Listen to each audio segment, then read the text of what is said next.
Good evening.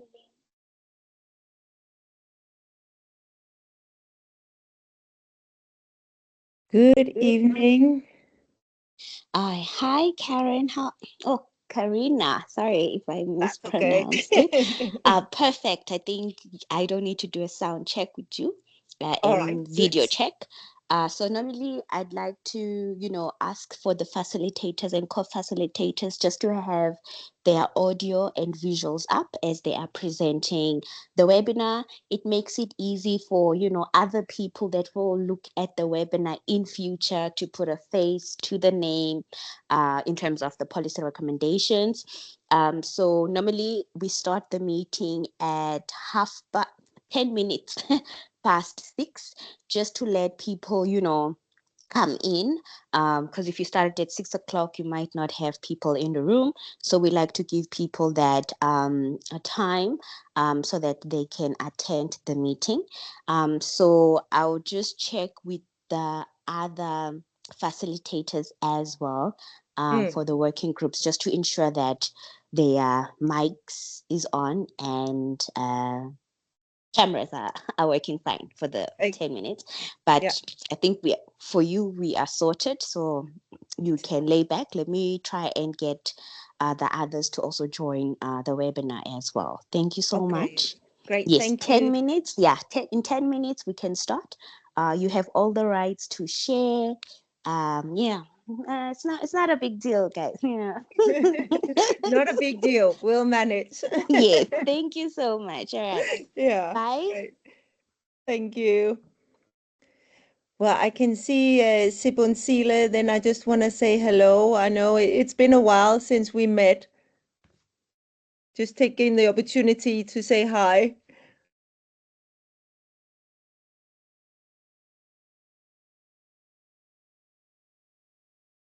Hi, Sebenzile. Are you able to, unmute yourself and just be on video just to check?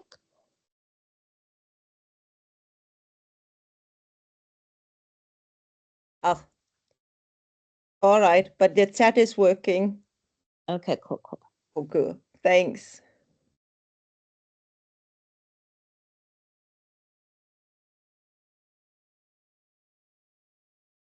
But at least you're here and you can hear us, so that's good. So please use the chat if you have any comments or anything, Sibensile. All right. Thanks. Hi, Nangleto. How are you? Can. Yes, I'm just checking if your mic is working. I can see you already on camera, which is great. That's amazing. So we're just gonna wait for everyone else to log into the meeting. So normally it takes like 10 minutes. So we also just, we start the meetings 10 minutes after, just to let everyone else, come in. So just a brief thing. So Nongleto, as the Apex leadership, you'll do the intro on the facilitators. The facilitators will present the draft 3 policy, and then we'll have an interactive session where there's a Q&A.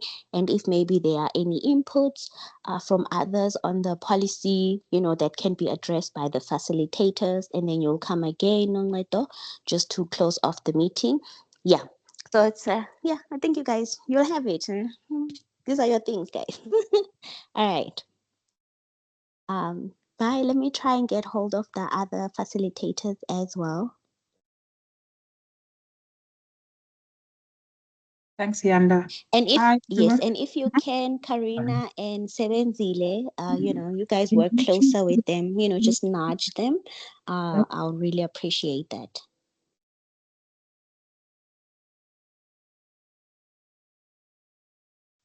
You're muted, Doc. Okay, let's update checking it out.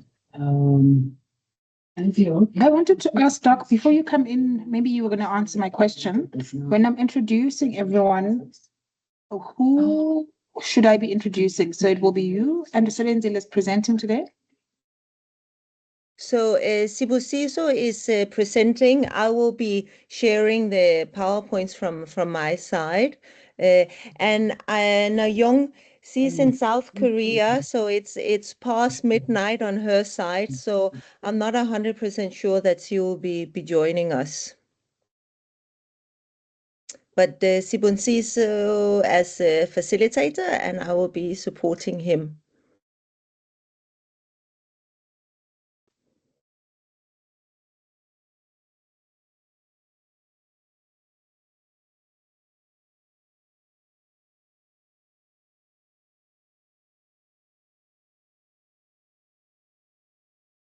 Session. And how do I pronounce? It's a Nayong. Yeah, let's go ahead. And you're waiting on me, so I'll Okay. Sorry, yeah, Nayong. Nayong. hand over to Yeah, you. thanks.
Hi, Sibusiso.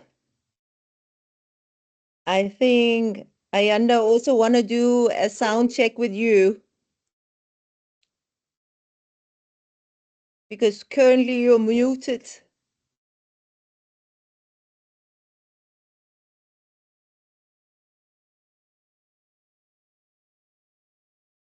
You're still muted.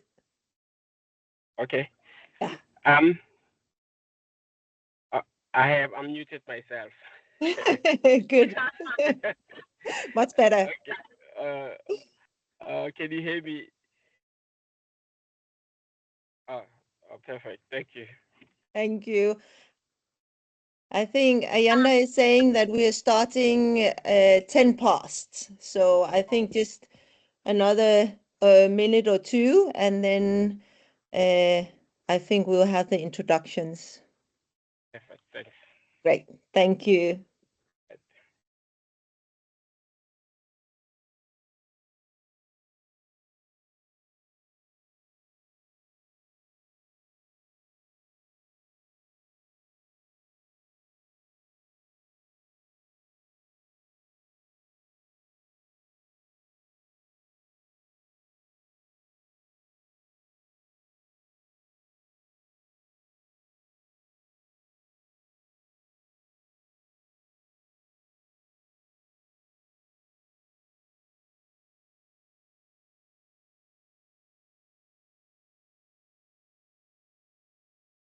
Oh, I see, Sibunsile, there was some thing with the disabling the mic and all. I don't know why there was two of the participant where the mic and the camera was disabled. So now I think I figured that out. You should be here. Yes, now we see you. I'm not quite sure what Good happened evening. there. Good evening. How are you? Good.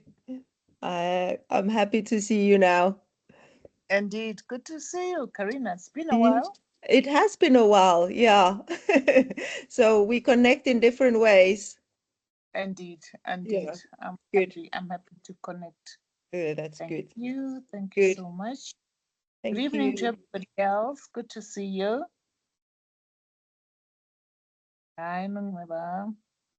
Nungwedo, sorry. Okay, I'm going to put off my mic, not my mic, my video, just for the bandwidth. Looking forward to the engagement, colleagues. Likewise.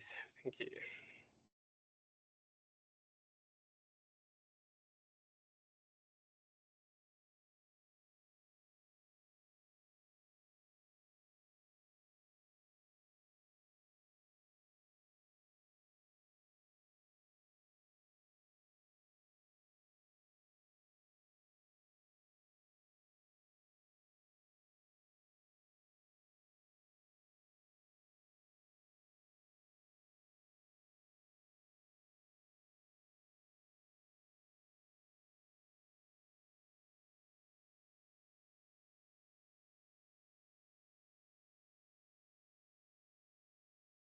Good evening, everyone. I see that we're still admitting some people, and I promise to help us with a start in the next 40 seconds. I know that people are probably still getting home. Yeah. Okay. Um, I'm rather excited about an evening conversation, actually. So let's give it another 30 seconds and then we'll go for it.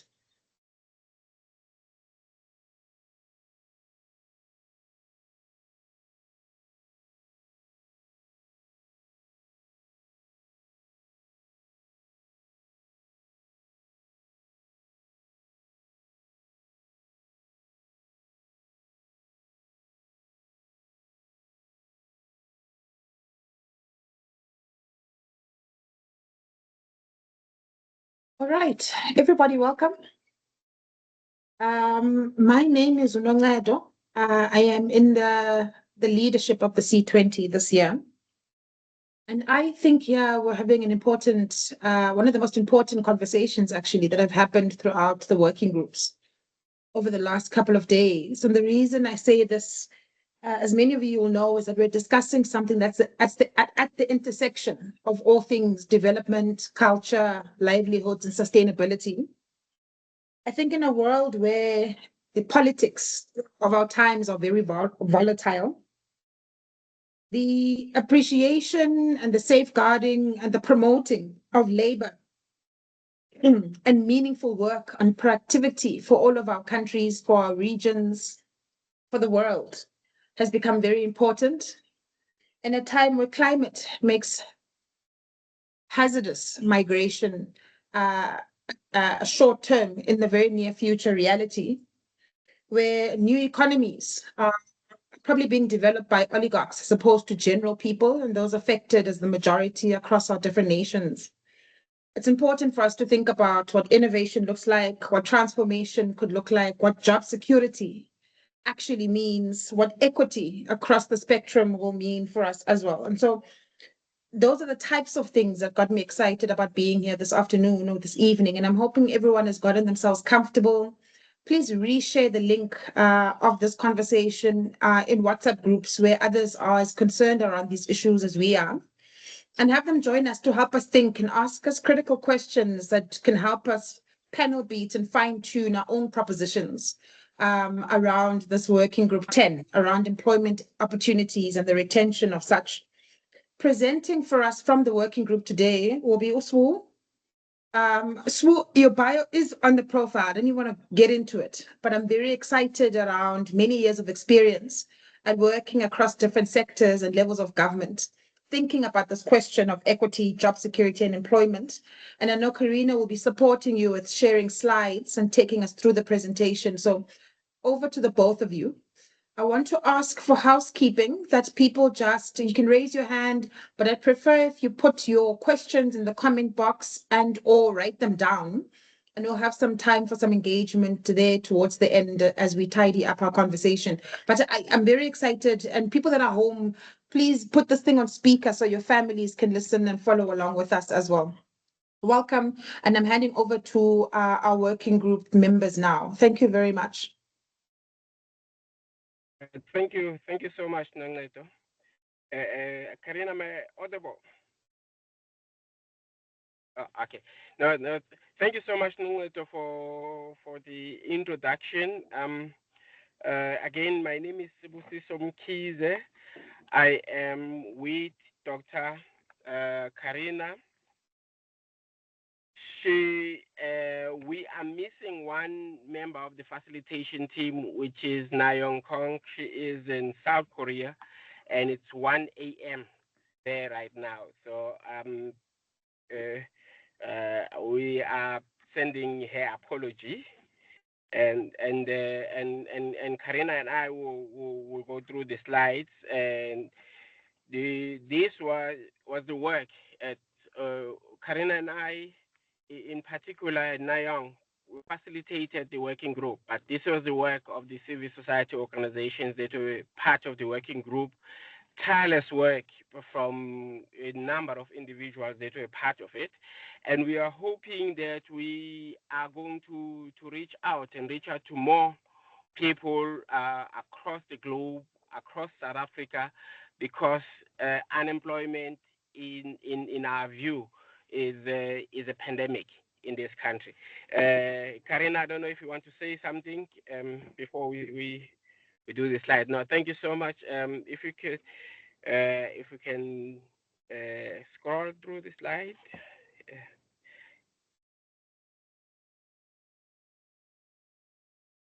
Okay. Yeah. So well, here we are talking about unemployment in the global south. That the global south, particularly in Africa,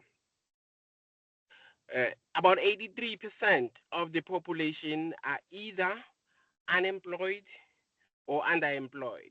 When I say underemployed, I mean they are in informal employment, and women are affected much more than anyone else. And in this country, in South Africa, unemployment is at 33.2%, and that's the legal definition. But the legal definition is not the correct definition of unemployment, because it talks about the people that are looking for work but don't have it. But the people that are unemployed, that do not have work, they are now at 43%, 43.2% as of last quarter.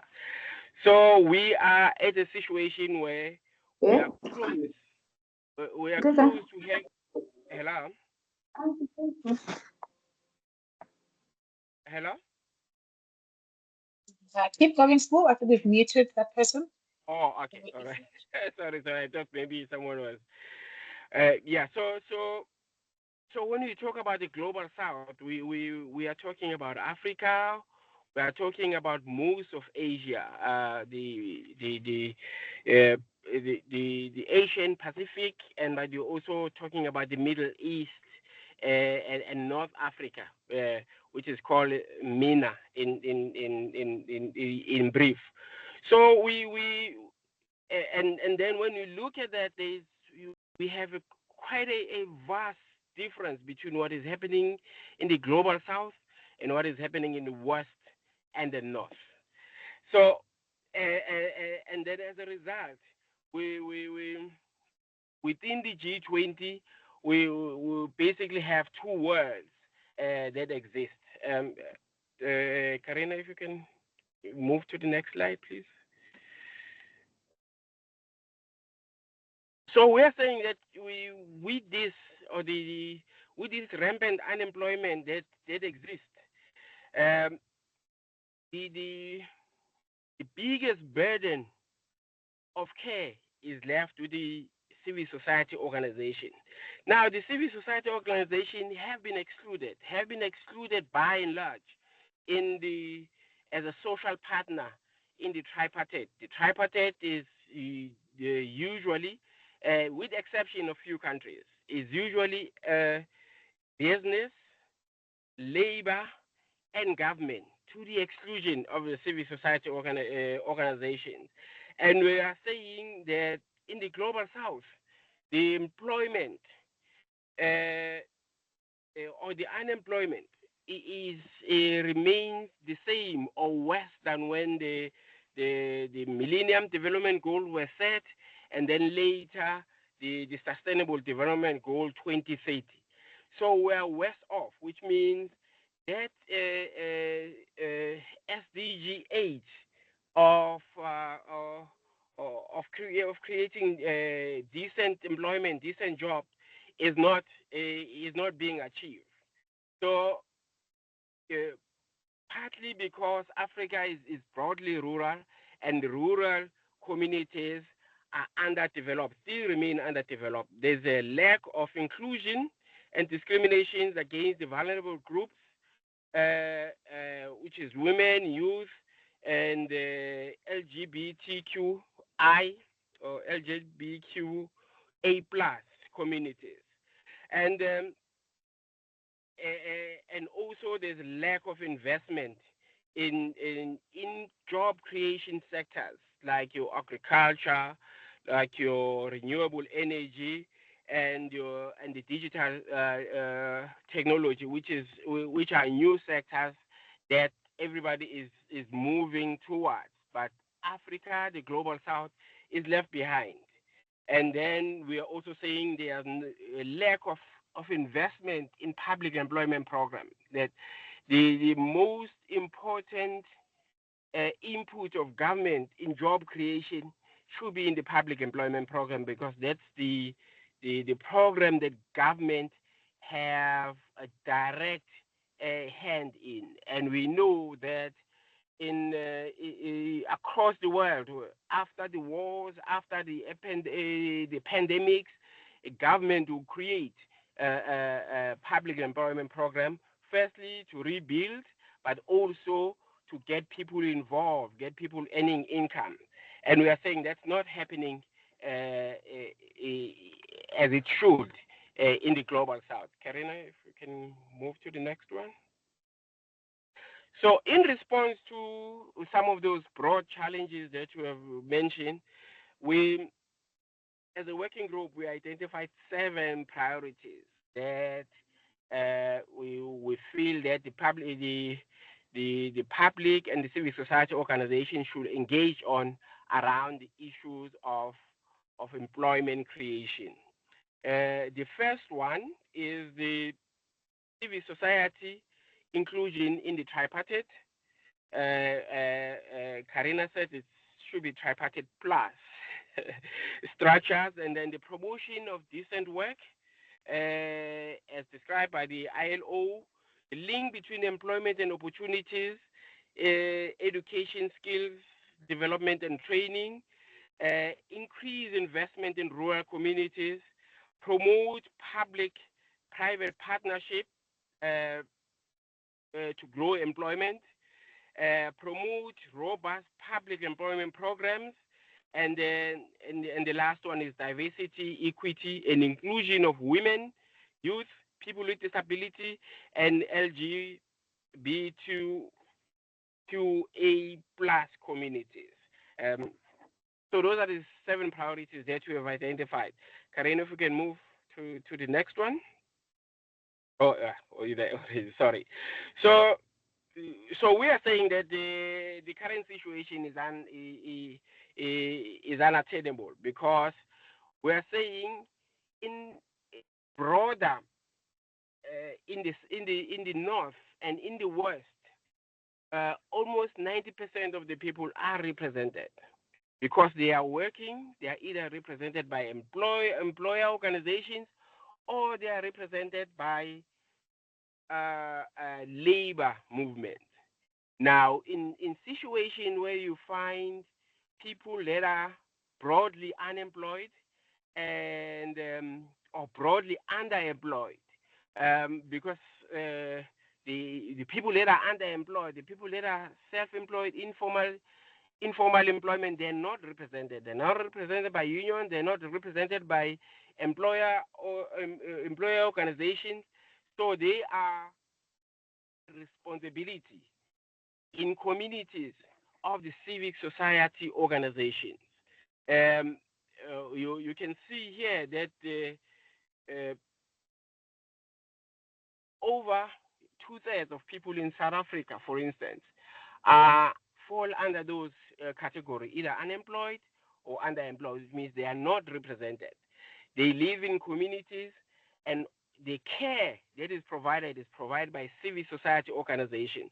So it is very important to make the distinction, to what is happening in the north and to what is happening in the south, because they are different. The people in the U.S. and Switzerland and Sweden, they can tell you that the majority of the people are represented, but not in Africa, not in global south. And that's why we are saying we need to advocate as civil society organization. We need to create advocacy campaigns and lobby group and lobby government, lobby business, lobby labor, and say we call for the inclusion of the civil society organization to play a more meaningful role. There are sectors where civil society organizations are included in the health sector, but in employment opportunities, um, the partners don't think that civil society organizations are job creators or should be playing a bigger role in job creation. So our recommendation on this issue, we're saying that we should have institutional recognition that advances the amendment of labor and social dialogue framework to formally embed the participation of civil society organization. Can we move to the next, Karina? Yes, and then the second priority is decent work agenda, and we are saying that the decent work agenda is not being achieved. Firstly, the SDG 8 is lagging behind. So by virtue of that, it means that majority of the people are outside of the formal employment, which means they're not protected by labor laws. They're not protected by employment rights. They are outside, and we are saying that we need to create employment for them to be protected. There's no way they can be protected outside of employment. That we need to look at promoting employment creation and enhancing social protection, the social grants of relief, like your basic income grant, that the people that are unemployed should receive broad-based basic income grant so that they have income. Let's move on to the next one. And then we are saying in linking employment with education and skills development and training, and that um, we have, I mean, in recent times we've been engaging with graduates. We have legions of graduates that are unemployed when there are employment opportunities that exist in sectors that is not graduating enough enough people, and we are saying we need to establish that link, but we need to um, transform institutions of learning to become truly outcome based. Currently, we don't have especially the higher education institution, the traditional education institution.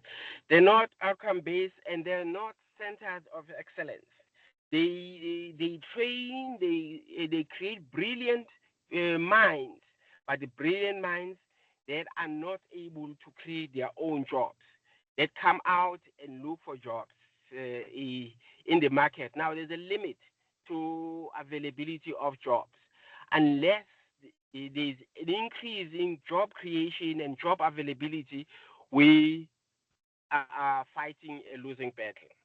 Um, so we are saying we need to also strengthen the TVET colleges and higher education institutions so that they they becomes they become innovation. So where there's a higher education institution, there should be a hive of activities that affect communities, but that create the transformation and create jobs for the communities around them, but for the society at large. If we can move on to the next one, please, Karina.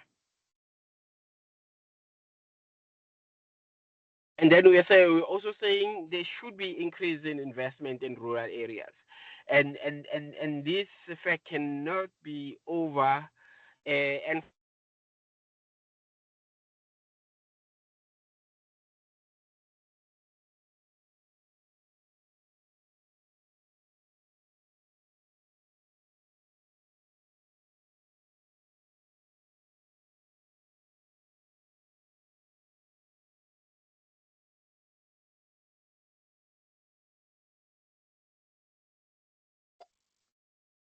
Did we lose Sibusiso?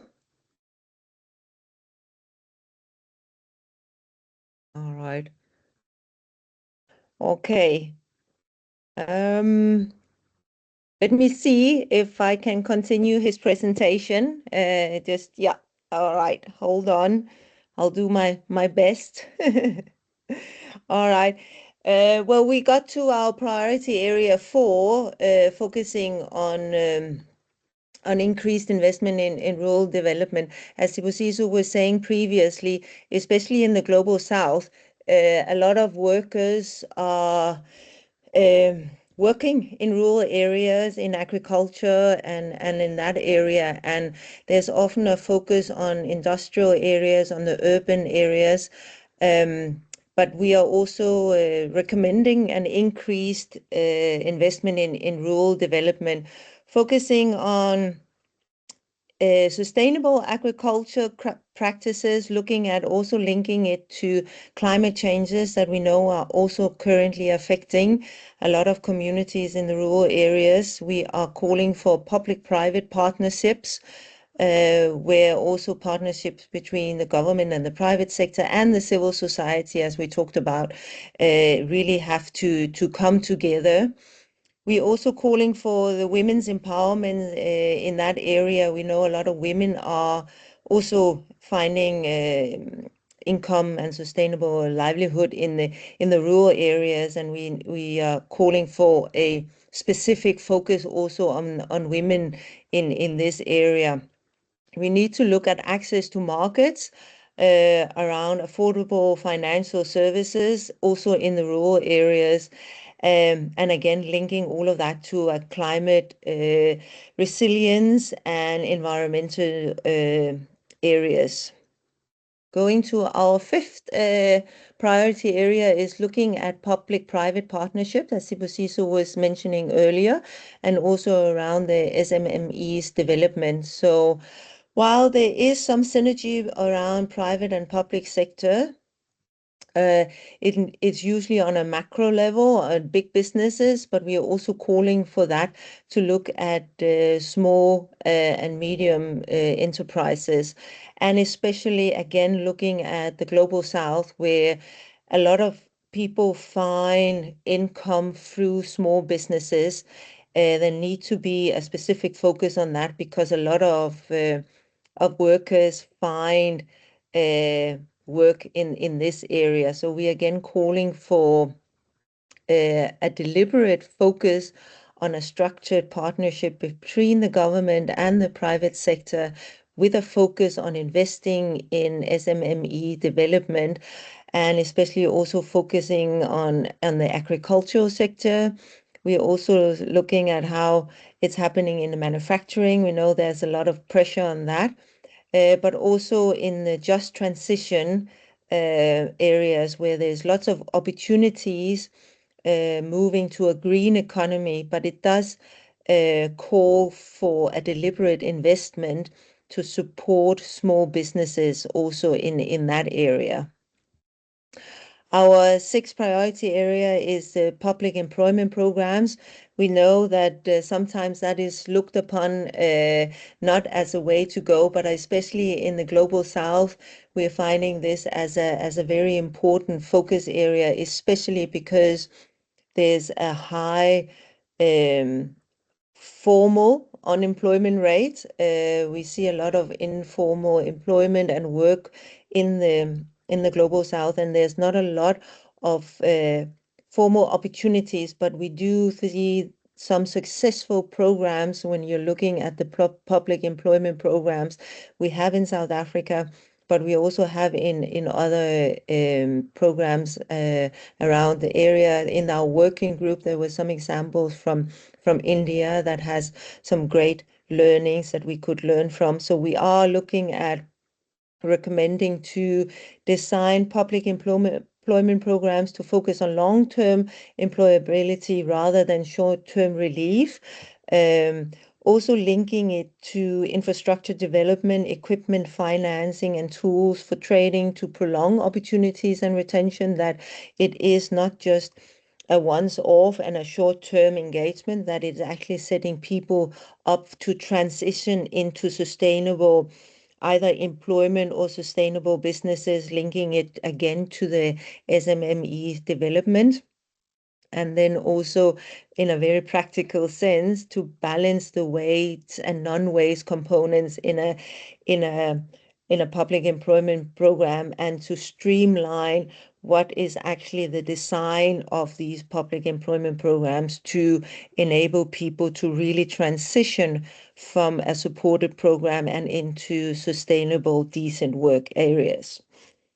And then we have the last priority area that is called diversity, equity, and inclusion, which is actually something that should cut across all the other priority areas, but we have put it specifically as a separate priority because we know that sometimes it gets lost in all the other areas that we're looking at. So we are looking at, well, the Universal Declaration of Human Rights. We're looking at the UN Convention on the Rights of Persons with Disabilities.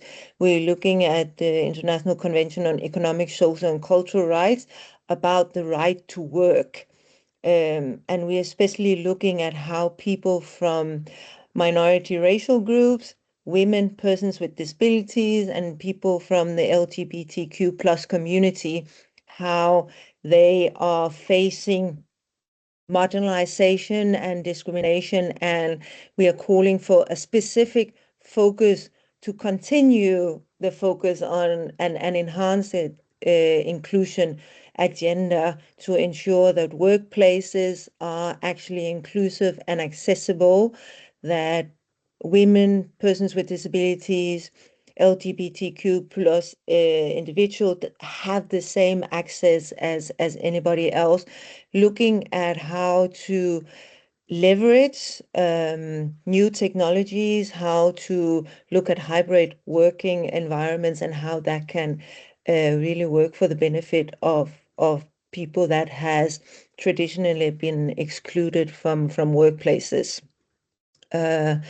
So that is, I think, more or less our 7 priority areas. And if we're looking at the last key asks that we are going to do for the G20, the broader working group that we had worked on here in our working group was saying that, well, the G20 should recognize the importance of the civil society organization that is representing the majority of community members. As Sibusiso was saying earlier on, maybe in the global north, the west, maybe 90% of the population may be employed and are therefore represented by labor or business.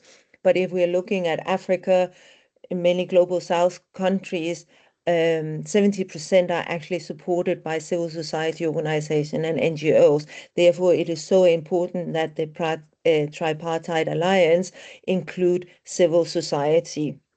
We're also asking them to recognize that unemployment in the global south, we're sitting in Africa, but across the world, has been especially hit by the pandemic and the climate changes that is also happening. So we are definitely also calling them for recognizing that the Global South need a different intervention than what is being implemented in the Global North, perhaps.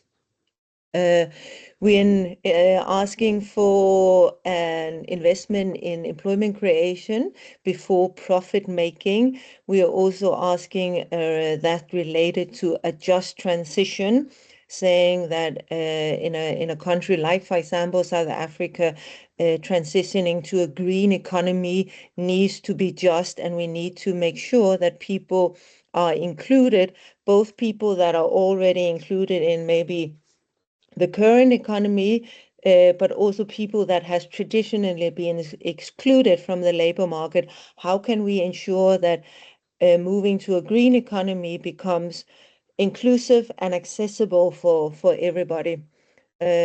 Focusing also on the participation of small businesses, looking at our restructuring the debt and use how debt is relieved as a conditional investment into employment creation, asking to evidence-based efforts to halving unemployment by 2040 with measurable targets set, and specific target sets for women, people with disabilities, and people from the LGBTQ community.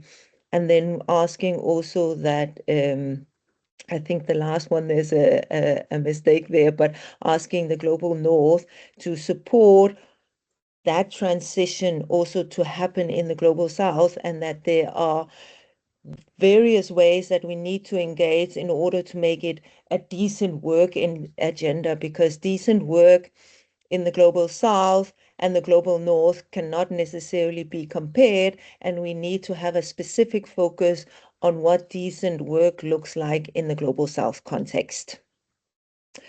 I think we have already gone through these recommendations, so I don't want to go through here. I would rather also go in and open the floor so that we can hear from people in the meeting, but just an overview of some of the frameworks that we have worked with in the working group as we have been developing the policy brief.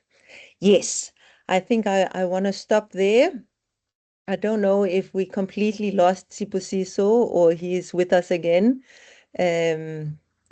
But yes, thank you very much. This was a very brief, and we had a lot of, I mean, we have us three facilitators who started the work, but we had some great engagement from people from various civil society organizations, from institutions, mainly from South Africa, few from Africa, and a few from international outside of Africa. So we really, and it's been a challenge bringing everything together, and we wanted to say so much more, but trying to capture and collate it into having a strong message to deliver. And what we presented here is still somehow a draft and a work in progress. So therefore, there's still space for making inputs, I believe. Thank you. Thank you so much, Doc. I wanted to clap so you can hear that. That's to you and the entire working group. Can I please open it up for any reflections and questions or comments? Anything you're hearing that's either surprising you or something that you want to affirm, that you're experiencing in your own context, and you're like, I like that that's there because this is what I'm seeing too. Over to you. Thank you, Sebenzile. Before Sebenzile comes in, please all note hands as they come up, right? I really appreciate it. I'm quite excited to see that seventh recommendation that's coming in around DEI, and a very deliberate framing around that too, just given the times we're in. So I'll come back to that question myself, but just gratitude to the working group for saying it like it is. Sebenzile, please come through. You can unmute. Thank you, Nongato. It's my first time to participate this engagement, so I'm not sure if I'll be following the usual uh, process of how you engage. But I want to thank Karina and her colleagues Fusiso for the presentation. For me, this really just talks to the soul of what we as a country should be engaging on. The first part of the presentation deals with the known situation of very dire situations of poor unemployment, lack of employment across all the sectors.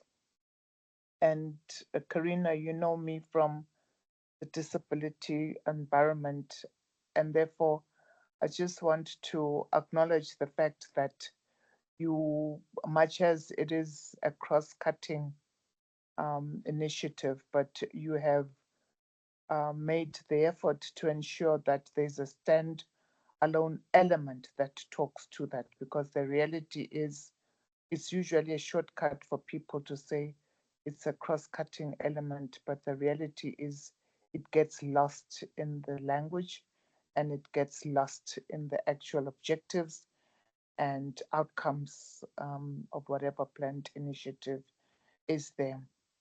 I kind of focused my listening on the issue of what's happening in rural areas, because much as we have great challenges in urban areas, but the reality is there's probably a better focus on ensuring that the urban challenges are addressed. There's many for processes that urban dwellers undertake in order for their issues to be heard.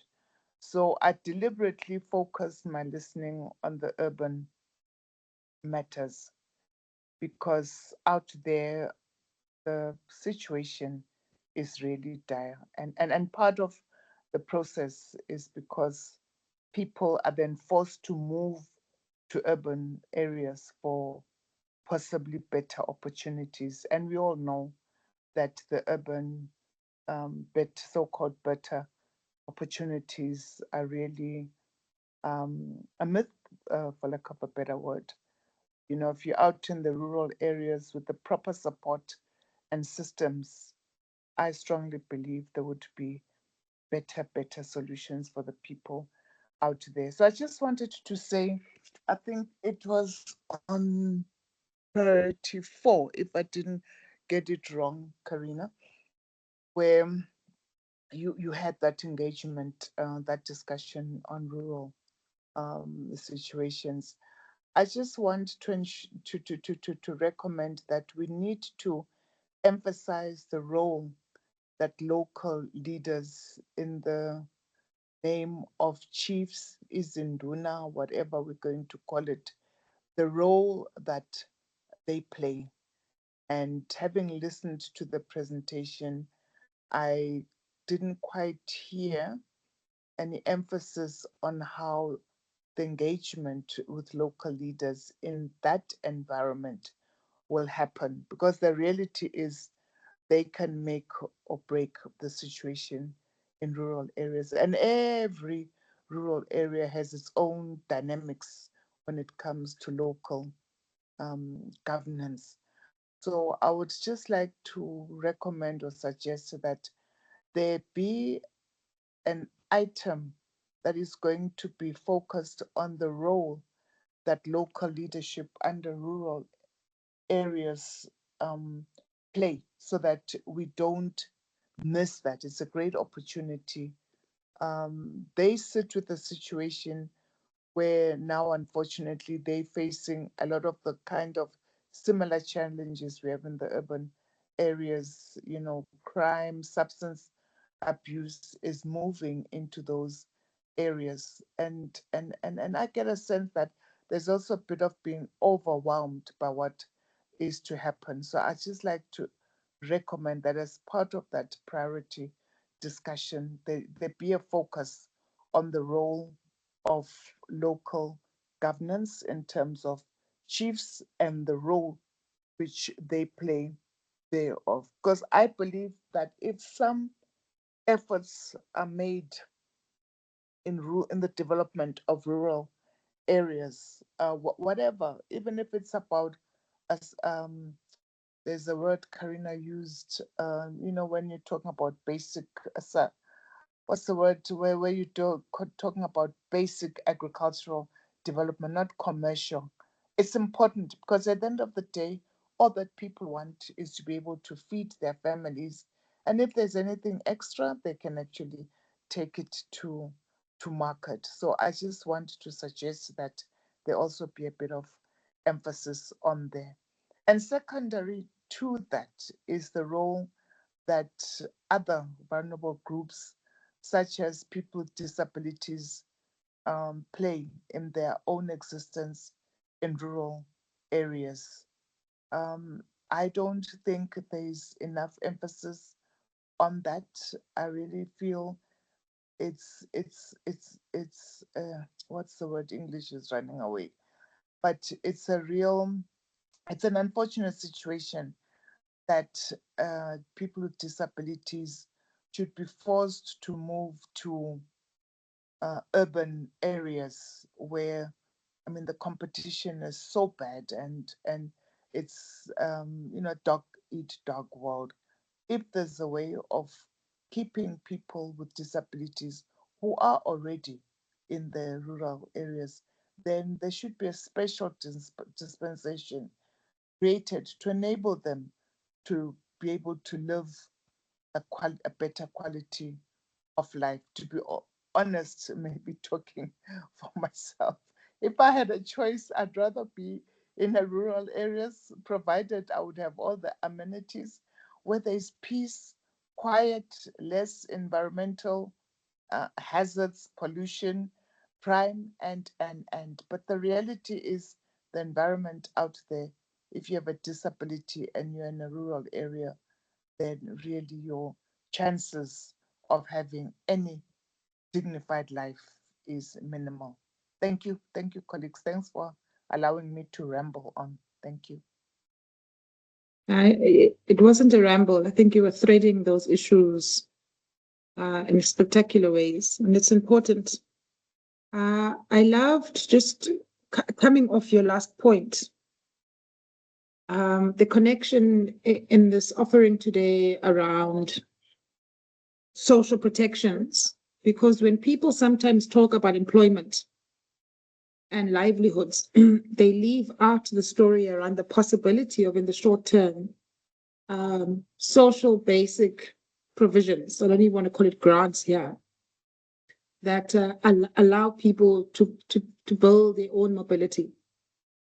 So they can build the kinds of structures, systems, networks that can help them become employable, or at least in the narrow definition of unemployment, employable. Yeah, So I think that's also quite a brave step, and I appreciate the fashion forwardness of this working group. I saw that comrades from Earth Life are also on this call.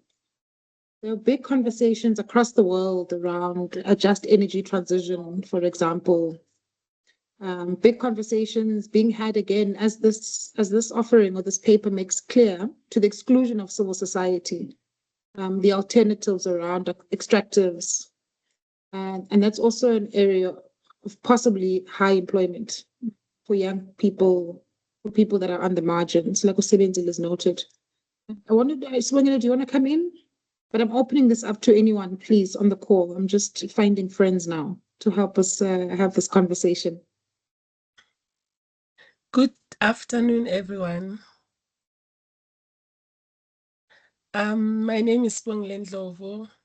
It's also my first time participating in this meeting, but my addition would be as at Life Africa, we are making sure that we engage communities, we empower them with information, we capacitate them so that they can be able to participate in these platforms and in everything that is taking place globally.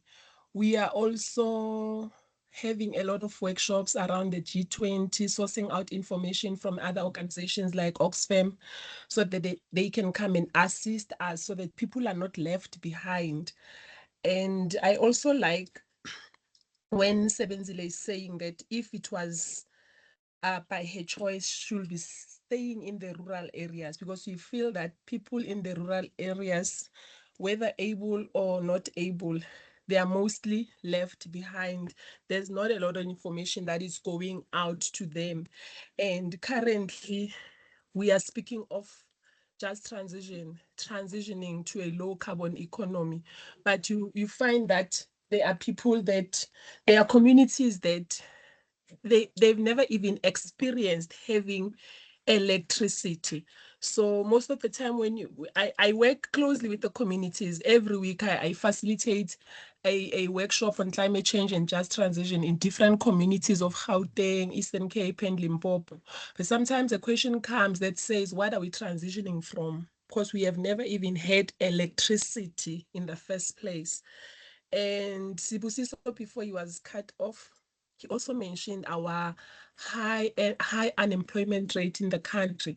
So there are people that do want to have electricity, but they can't even afford it. It's also a matter of affordability, choosing between buying bread and buying electricity. So there are a lot of issues surrounding the just transition. uh, I'm also one of the people that hoping that this G20 summit is going to bring a lot of difference, especially to local communities, because a lot of people, as I've said in the beginning, they don't even know what is G20, why is G20 coming. A lot of people don't even have access to electricity to watch the news or to listen to the radio and participate in this information. Thank you. Thank you very much, Smongile. Again, I'm really enjoying the intersections of how people are thinking and reflecting today's presentation. Doc, while we're just waiting for, I'm glad Dominic is feeling my witchy energy. I was about to say he fought to get on this call, so I'm hoping they'll say something. But Dominic, maybe I'll come in after you. Actually, go for it. Okay. Hi, everybody. Can you hear me? Sure. Thank you. I just have a question. There was something raised that stood out to me around business, something about to do the type of work that needs to be done to make these things a priority.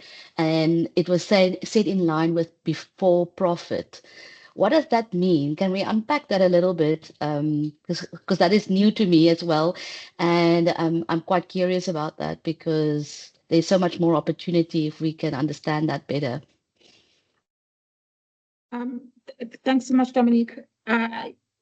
Before you come in, Doc, just on that, my question actually is related to that.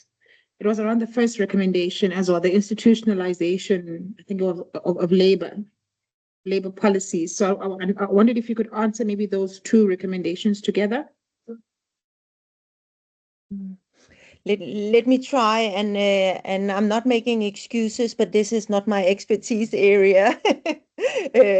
But I think it's also when we are talking, for example, of a just transition, also as our colleague before from Earth, sorry, yeah, also was talking about, because I know that we are maybe it is idealistic to say people before profit, but I think in the world that we are seeing now, if we can call for something from the civil society side, it is that to put a people-centered growth. Instead of measuring our development and growth in a monetary sense and only on GDP, we can also talk about I know we talked about the three P's before, like profit, people, and planet. Previously, we have talked so much about profit. Maybe it's time to focus on people and planet, and having a sustainable approach to how we deal with our economy and our society at large. And I believe that is where this is coming from. Um, I'm sorry, I'm not quite sure. Can you what you were referring to, Noncido, the institutionalization of labor? Was that how it was phrased? That was the first recommendation. Mm, yes, sorry. I think it is about how because. And I think it is because this has been developing from the global north, as Sibusiso was saying, that maybe 90% of workers in the global north are represented if in a tripartite alliance, if you have government, business, and labor.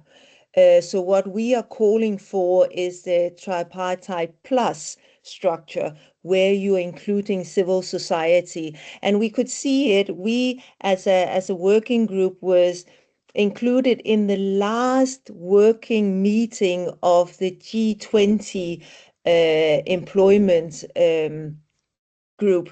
I mean, for various reasons, but labor and business has been included all the time, and civil society came in at the end, where the declaration and the working paper had already been developed. So we were not able to make any inputs to this, and I think that is uh, uh, a symbol of how it's being viewed, that work and employment is a business between government, labor, and business. But especially looking in the global south, that is not the context that we are living in.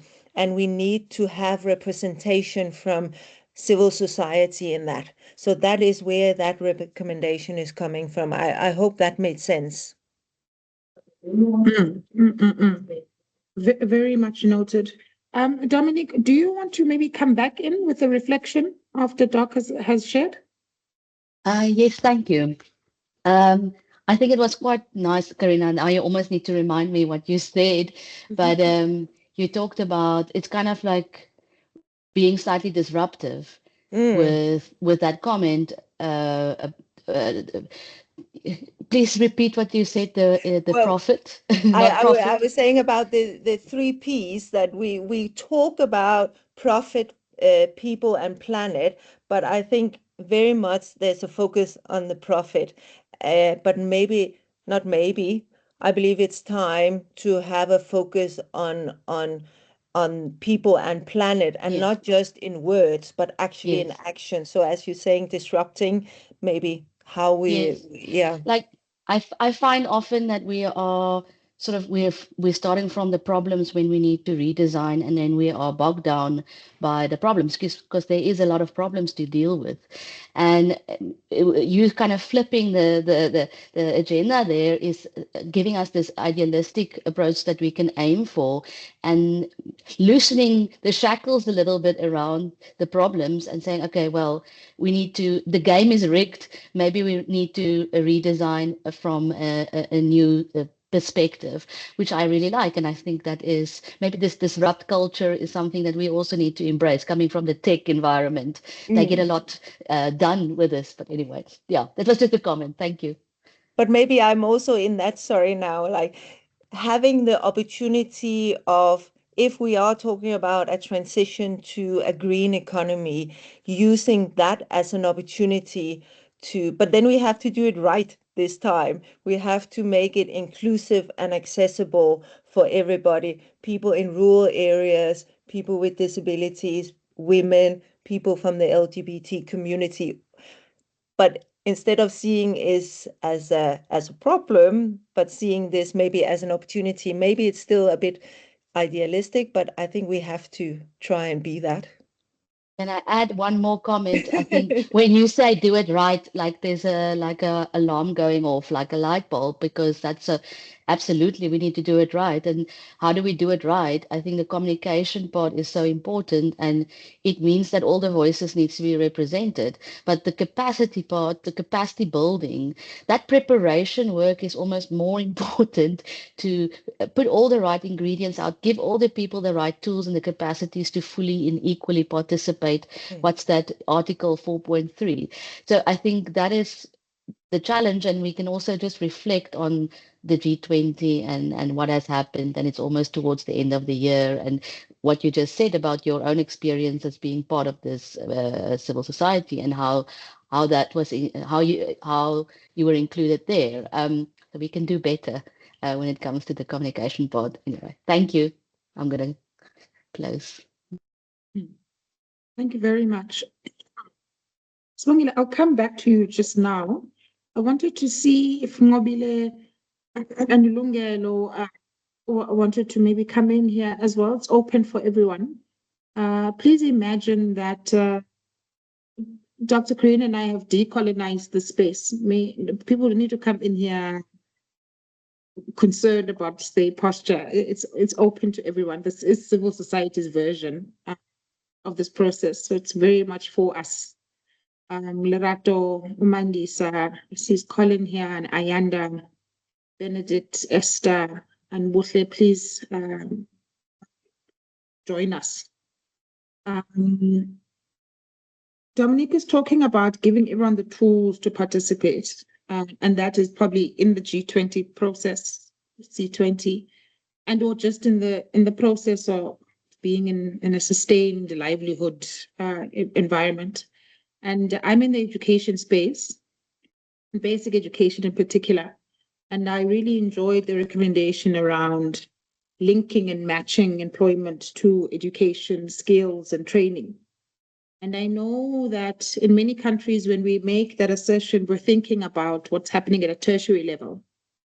But when I think about the context of South Africa, for example, where 48% of children that start grade 1 don't make it to matric, we lose almost half of the youth population. They drained out of the schooling.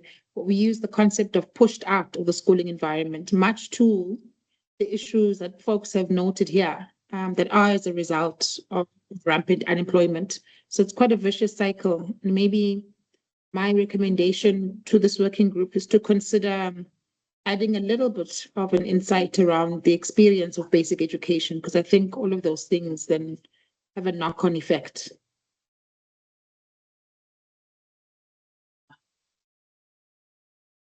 I want to add something, but I see there is a hand.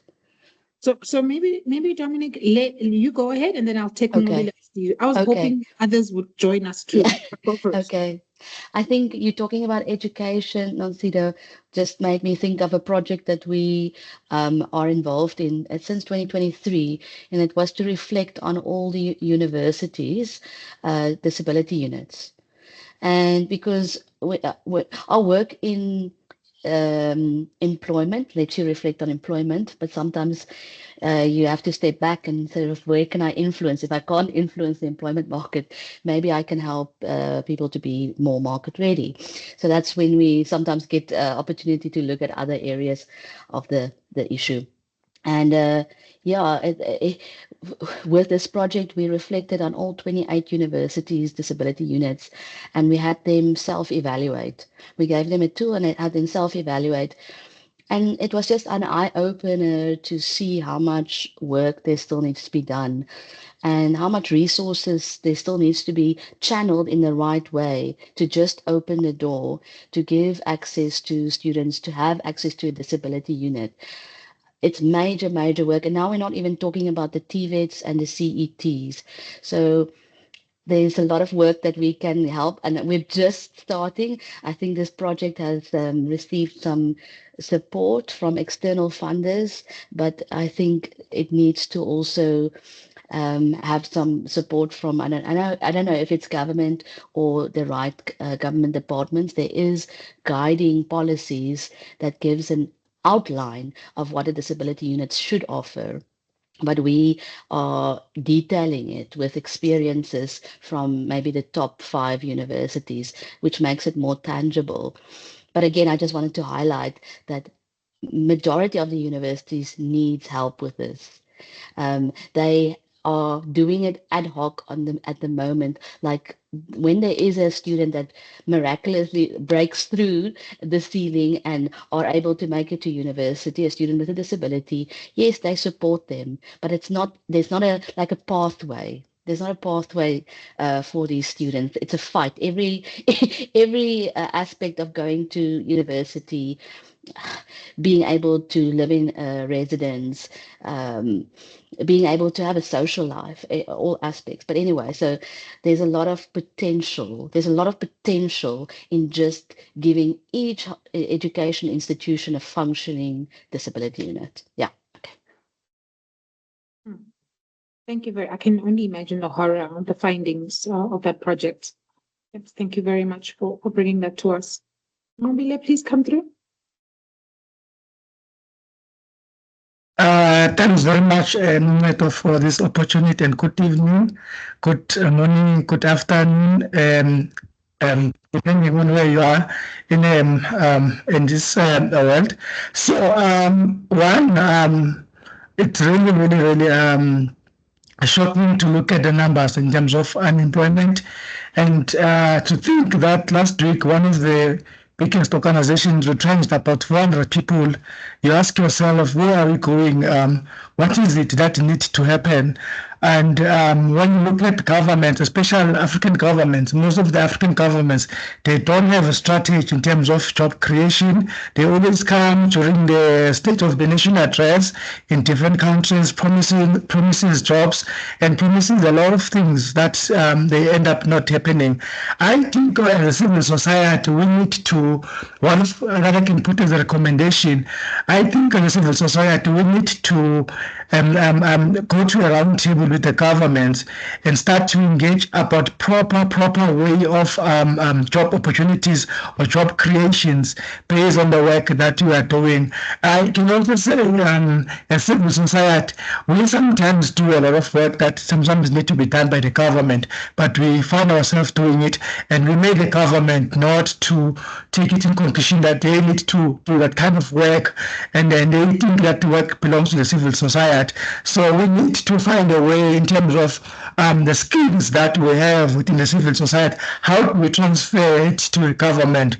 Because most of the people that are in government, you find someone today is a minister of police, next week is a minister of agriculture, the other week is the minister of finance, and then you ask yourself, where is the skill on that particular individual? Because we need to have skilled people, we need to have skilled people that are working in government, in cabinet, and so forth. So we need also to engage around it to say, the government, when they appoint ministers, they need to appoint ministers based on the quality and the skill and understanding, maybe also in qualifications around such, because you cannot have a minister of finance who doesn't know anything around issues of finance.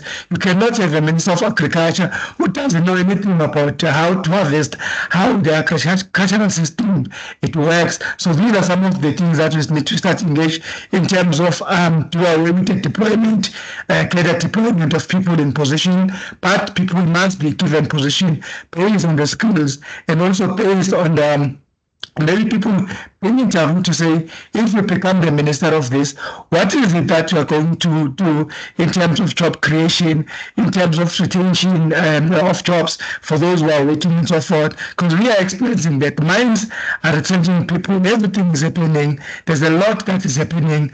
It's quite difficult.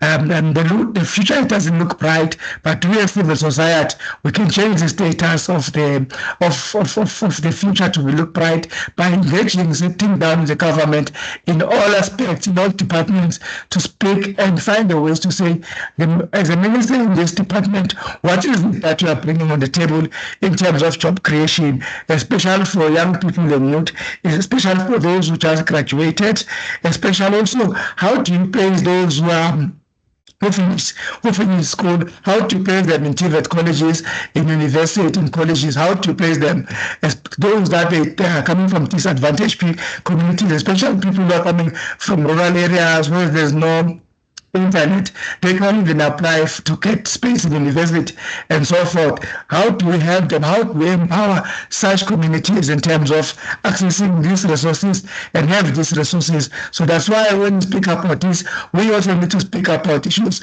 related to communications and so forth, so that when we speak about job employment, we need also to speak about the communication and access to communication, so that people can have access to communication and be able to find jobs. And thank you very much. Over. What? Thanks, thanks, Nobile. I really like that input. And I think it is the truth across the board, across many countries, that our governments don't have a strategy for job creation. And they aren't meeting the market where it is. Just connected to that, I wanted to share a story just of my own affirming that point. And Doc, you can take it back to the working group.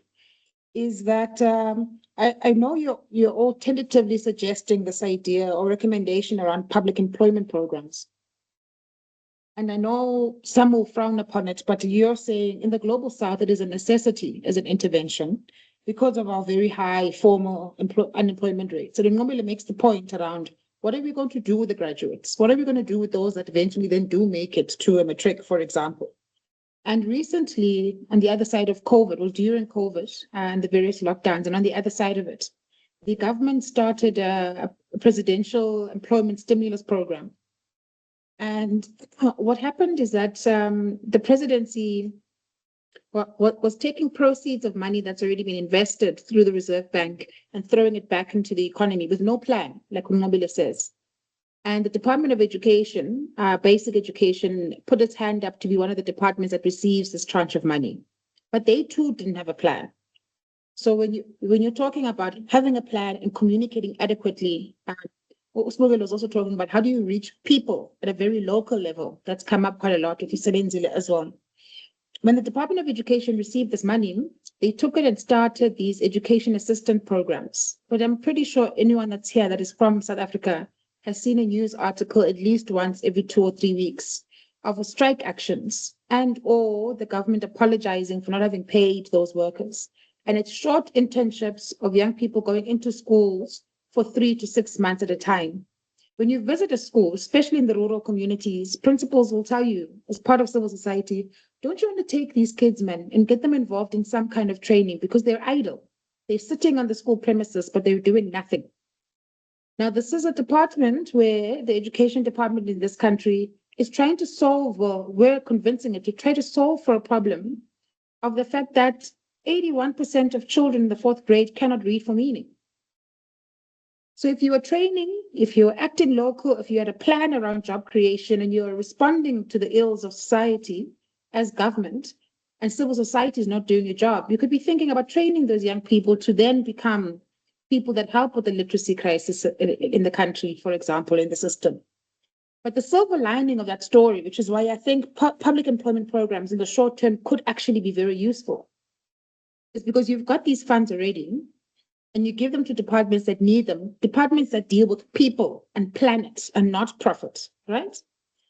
A lot of those learners have now gone and found funds to become teachers. They've entered the schooling environment and gotten an experience that they thought they would enjoy doing. Some teachers offered opportunities for some to mentor or tutor or teach small classes, and they've developed a love for the education environment. And so there is massive benefit, not just what the EPWPs do for us at a very local level in our communities, in our streets, but also how you generated new experience for young people who then fall into an industry that would greatly needs them. 40% of teachers in South Africa are going to be retired over the next 7 years, and we're not producing enough teachers in the system to meet that demand. So that all of these things, but solved by one intervention that was by coincidence, really, a disorganization of government, that civil society played a role to try and save. Please come through, Doc. We've got about I'd say 8 minutes left, and I do want to encourage those that haven't said anything to please just let us know that you're not a bot. Chair. Hello. Yes, Benedict, I think you can go ahead. I know that the system is not that accessible for visually impaired No, people, no, no. so It's okay. Can you okay. hear me? Yes, we Yeah, can. So I I think you should must. go ahead I before think me. I need to acknowledge Yeah. you and Dominique for all the hard work that you were doing behind so that I could be part of this initiative. And I must say thank you so much. Highly appreciate all the effort that Dominique was doing. I don't know how many WhatsApps. I apologize, Dominique, but finally I'm here. Um, but I think for me, I concur with you, Chair. Oh, my name is Benedict. I concur with you. In relation to the employment of this teacher assistant. I'm involved in a short sort of what could one be called a training of these educators around inclusive education. They are doing a short course with us. But as you rightfully say, is that this is temp work. And based on the amount of money that they earn, they would be leaving. I'm sure if one of them could get a better paying job somewhere, they will definitely disappear. That means then whoever would need to come in, and unfortunately, like I said, this is more of a pilot project. So that means you might not even have this initial initiative next year or the year that comes after. That means it might look like it was a good initiative with some job opportunities, but if it's just a temp work, it's end up being a pointless initiative. And also, I laughed when I joined in a bit late. The person who spoke about working in the rural areas. Um, I mean, being in Cape Town, which is highly exorbitant, but unfortunately for a person of my nature, as Dr. Karina said, I'm blind. So being in the rural area for me might be a bit of a challenge because I try to live an independent life. And then unfortunately, if I have to leave and go to my hometown where there is no Uber, so I'll struggle to move from point A to point B. So even if there could be a job opportunity somewhere, but unfortunately, because of how the system works, it might look very much impractical for me to even think of going back and work from home. But yeah, those are my 2 cents. Thank you so much, and thanks for the invite and the initiatives. I wish I was here earlier for thorough interaction with the presentation, but thanks. Thank you, Benedict. I love that. Thank you very much. Doc, go first.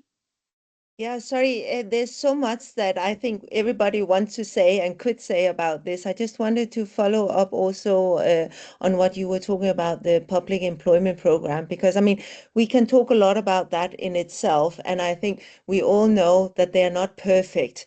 But I think the design of it is really, I mean, there has some potentials definitely to work on, and I think as in a country like we are sitting in South Africa, but in many other countries, especially in the global south with a high unemployment, I think there is a value to these programs.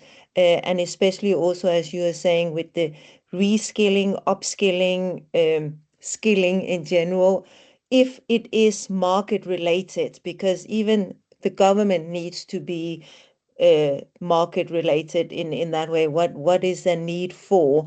And but then the other hand is also we know that the economy is lacking behind. We know that the labor market cannot absorb everybody coming in to the labor market at its current rates.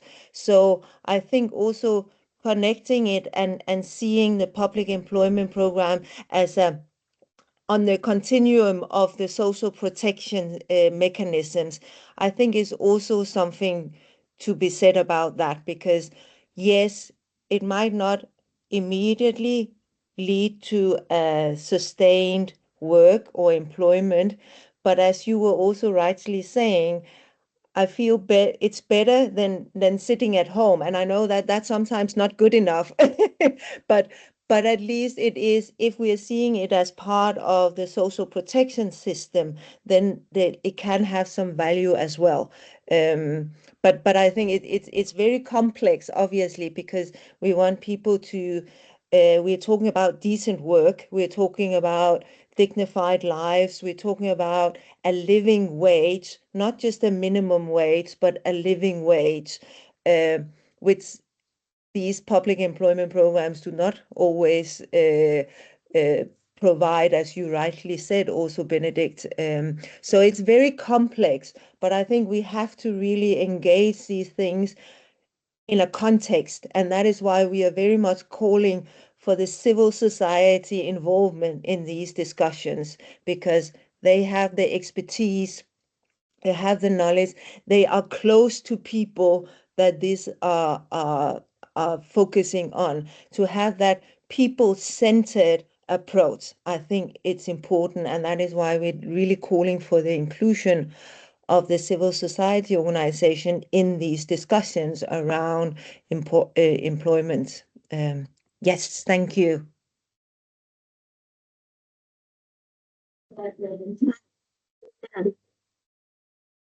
We have 3 minutes left, and I wondered if anyone wanted to add a parting shot. So someone maybe that hasn't engaged us yet. I see Comrade Colette's here, but she probably joined in a little bit later. Let me do this because it's evening. It's also okay for us to end earlier than envisioned. There is Hello? a social. Okay, come Hello? through. Come through. Hasim, Yeah, please. yeah, Yeah. thank you very much. Thank you very much. Good evening to each and everyone. I would like to extend my sincere greetings to each and everyone present. I would like to acknowledge the good work that this working group is doing, the facilitators and the co-facilitators. Yeah, if it, I think if it comes to employment, we have to look at the strategy and the policy and the governance system. Um, I think the private sector should also be factored in, because if you go to other countries, you see that most of the job opportunities are in the private sector. Um, so we have to draw a very uh, uh, holistic approach to the private sector, so that they can enhance, give them some incentives or tax regimes, so that they can give a lot of employment to the people. You see, if you take like agri sector, for instance, in Africa, most of the food that we eat are imported. If you go to the shopping malls and those, they are all imported. And you go to the shopping mall in South Africa, or in Nigeria, or in Ghana, and you see most of the product there made in China, Taiwan, and those things. Why can't we factor the private sector in, so that they'll do partnerships and collaboration with other companies outside, so that they manufacture those things here, so that our people will get employment? It's not only the government that is going to give employment, because you should look at the informal sector too. Those who are readily to help, to assist, so the government should give them some assistance, and uh, they should give them some help that they can factor in, because everybody wants to make profit. But with with the government regulation assistance, at least we can streamline the profit margin, or the sector of the profit, so that the private sector will flourish. Yeah, you see, we need a flourishing private sector. Government cannot do everything. Yeah, government has its own job that it provides to the people. But if it comes to production, if it comes to technology, science based solutions, it is the private sector who are doing it. And it should be a collaboration between the CSOs and the private sector, so that most of them are complaining about funding, and loans that they take through the banks are very, very, very exorbitant. It's very big for them to do their business. So government should look at a way that it can cushion them in the sense that they can provide a lot of employment to the people. Not necessarily the next war in this our 21st century is going to be employment. The next war, that is the employment. The next war that we are going to face, the third world war that we are going to face, is about employment. So we have to safeguard our employment system and at least raise a community-led employment solutions so that people will know that, okay, if I do this, I can employ 2, 3 people. If I do this, I can employ 1 or 2 people to also survive. Thank you. I think with time we can share all things together. Thank you very much to each and everyone. Thank you very much, Hashim. I think the fifth recommendation started to speak on that point. The public-private partnerships.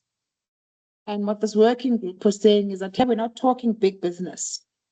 We're talking business at all levels and all scales, so that communities can lead the solutions and create employment at a very micro level. So I think there's a consensus there.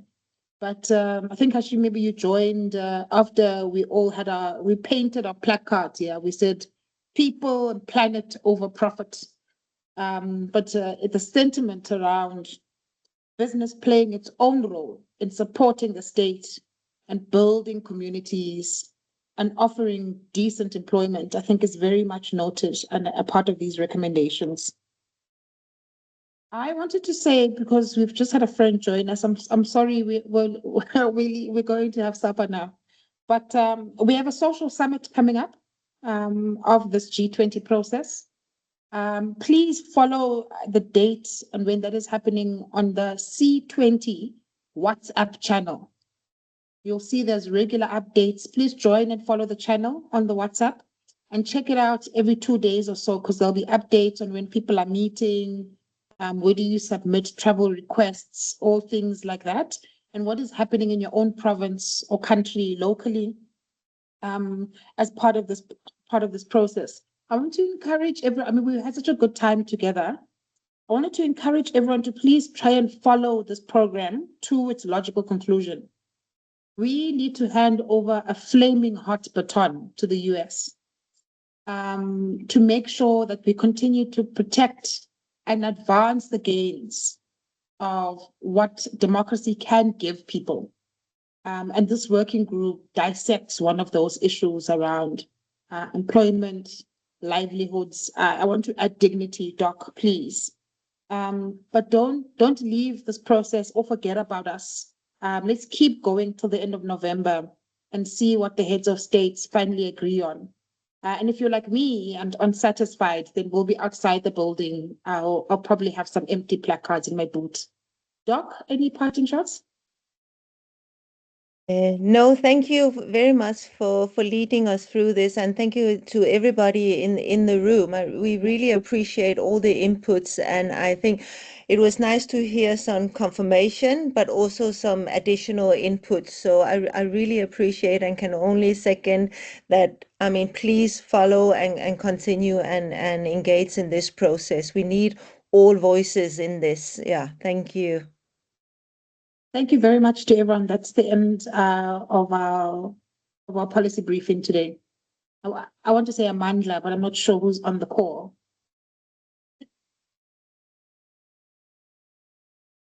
You can unmute. Yes, Can say yes, goodbye. Amandla. Come on, thank you. Wait. Come in, Colette. It's good to see you here. Bye-bye, comrades and colleagues. Amandla. Okay, wait. Amandla. Ukumnandi. Nice to see you, my friend. Yeah, although I joined late, I really enjoyed. Yeah, thank you so much for facilitating. Thank you. Yeah, Teams is not a friendly, user-friendly platform. I don't know how we're going to improve it. Yeah, many people battled. Yeah. I'm going to take that forward because I also struggled, to be honest. So Yeah, I don't know. Something's not right. Yeah.